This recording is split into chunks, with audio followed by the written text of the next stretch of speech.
वहाँ हुए हैं। मेरा आपके सामने सबसे पहले ये, आप सवाल करने से पहले मेरा ये सवाल है कि ये जो फिरोज़ खान है आज जो पैदल दौरा किया, उसके साथ ये आईएस सदन का राउडी शीटर अशरफ इस दौरे में क्या कर रहा था?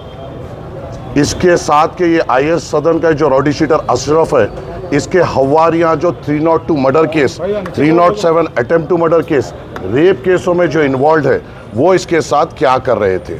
दूसरी बात, आबिद जो मंगलहाट का राउडी शीटर है, उसके लोग इसके साथ क्या कर रहे थे? शेख साले जो एक्स राउडी शीटर है, उसके लोग इसके साथ क्या कर रहे थे? यहाँ पे आप आज जो हालात जो बने, 2 दिन पहले फिरोज़ गांधी नगर में आसिफ नगर पीएस के सामने एक रोड बल्दिया के जानिब से हमारे रिप्रेजेंटेशन पे डाली जा रही थी। 2 दिन से उस गुत्तेदार के डेवलपमेंट वर्क को रुकाया जा रहा था। कहा जा रहा था कि तुम हमको क्या कमीशन दोगे। हवारियाँ आके, इस फिरोज़ के लोग आके उसको मिनटमेंट को रुका रहे थे। हमने 2 दिन पहले भी पुलिस को ये इन्फॉर्म किया कि नामपल्ली के डेवलपमेंट वर्क को रुकाया जा रहा है। ताजनगर नाला जो बन रहा था, जो लोगों को तकलीफ़ हुई, वहाँ पर भी ये लोग वहाँ पर बार बार गुत्तेदार को सता रहे थे। ज़ेबाबाग के नाला डिले जो हो रहा है, ये लोग बार बार आकर वहाँ पर गुत्तेदार को हरासा कर रहे थे और एक्सटॉर्ट करने की कोशिश कर रहे थे। आज जब ये लोग सब मिलकर यहाँ पर आए, तो जब मुझे ये पता चला कि ये जो शख्स फिरोज़ है, ये राउडी शीटर्स के साथ नामपल्ली हल्के का दौरा कर रहा था, ये हमारे लिए बर्दाश्त नहीं है।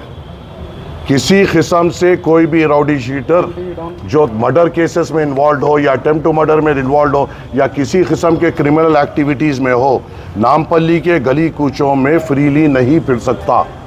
अगर ये फिर से इनको लेके फिरेगा, मैं फिर से इनको रोकूंगा।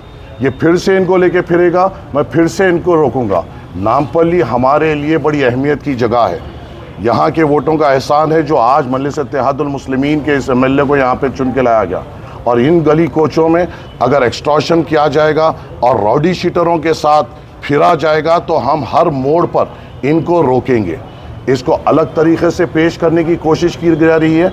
कल बंजारा हिल्स पीएस में जो फिरोज़ ने जिस सालम को अहमदनगर प्रेसिडेंट बनाया, उसके ऊपर कल एक एक्सटॉर्शन केस बुक हुआ। उसके साथ के अशू के ऊपर एक एक्सटॉर्शन केस बुक हुआ जो फिरोज़ से ताल्लुक़ रखता है। उसके और 2 जनों पे एक्सटॉर्शन केस बुक हुआ। सैयदनगर में गरीब लोगों को डराया जा रहा है कि तुम्हारी नोटरी की ज़मीन है और अगर तुम हमें पैसे नहीं दोगे तो हाइड्रा आकर तुम्हें तोड़ देगी। ऐसे लोगों का मुकाबला चाहे किसी भी कीमत पे, चाहे कोई भी मेरे ताल्लुक़ से किसी भी किस्म की राय बना लिए, मगर ऐसे नापिकार और गलत इरादे रखने वालों को हम हमेशा रोकेंगे, हमेशा इनका मुकाबला करेंगे। और ये ख़ते हमें बर्दाश्त नहीं है कि किसी भी किस्म से कोई राउडी शीटर हमारे गली कूचों में फ्रीली फिरे, आवाम के दरमियान में आए। और जब ये गलियों में आ रहा था, यही राउडी शीटर ने हमारा एक जीशान है उसको ढकल कर एक गैर गलत बात की। क्यों लेके आ रहा है ये राउडी शीटरों को? क्या मकसद है? क्या करना चाह रहा है? टाउन प्लानिंग का और एक कंप्लेन है जहाँ पर इसके हवारी एसीपी का टाउन प्लानिंग में जाकर नामपल्ली के जो बिल्डिंग्स है उसकी कंप्लेन दे रहे हैं कि ये इलीगल बन रहा है, इनको हमारे पास भेजिए। ये है उसके हवारी जो ज़ेबाबाग में रहते हैं और ये उसका रिटर्न कंप्लेन है जो बिल्डिंग्स पे डाल रहा है।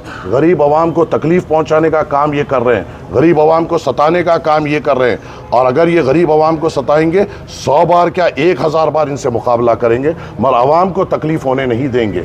हर जगह जा रहे हैं, ऑफिसरों को बोल रहे हैं हमारी हुकूमत है वो काम रोको, हमारी हुकूमत है ये काम रखो। यहाँ मजलिस इत्तेहादुल मुस्लिमीन का एमएलए और हम पूरे इतने तकलीफ़ात होने के बावजूद, फाइनेंशियल क्राइसिस होने के बावजूद, बल्दिया में फाइनेंशियल क्राइसिस, वाटर वर्क्स में फाइनेंशियल क्राइसिस होने के बावजूद कई करोड़ों रुपए के तरक्याती काम मजलिस इत्तेहादुल मुस्लिमीन नामपल्ली में करा रही है।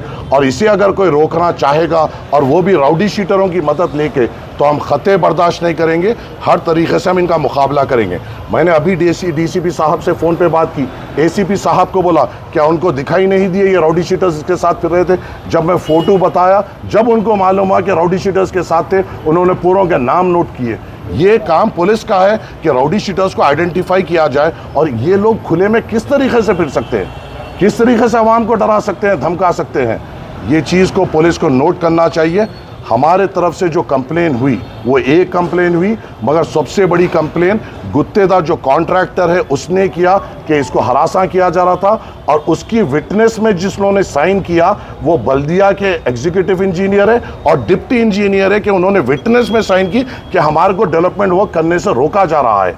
अब ये भी नहीं बोल सकते कि हमने कराया, जब हुकूमत आपकी है तो अहदेदार भी आपके हैं, तो अहदेदार अगर कंप्लेन कर रहे हैं तो ये एक्सटॉर्शन के लिए और इनकी तकलीफ को नहीं बर्दाश्त कर कॉन्ट्रैक्टर्स अब कंप्लेंट दर्ज कर रहे हैं। और मेरी आप लोगों से अदबन गुजारिश ये है आवाम से, अगर किसी किस्म से मुझे पता चल रहा है कि बंडियों वालों से ये इनके हवारी निकल कर मामूल पूछ रहे हैं, डब्बे वालों से मामूल पूछ रहे हैं, ऐसी कोई तकलीफ अगर इनके हवारी दे रहे हैं, आप सीधी तौर पर मुझको आकर कहिए, कॉर्पोरेटर हजरात को आके कहिए, हम मुकाबला करेंगे मगर गरीब पे कोई तकलीफ आने नहीं देंगे।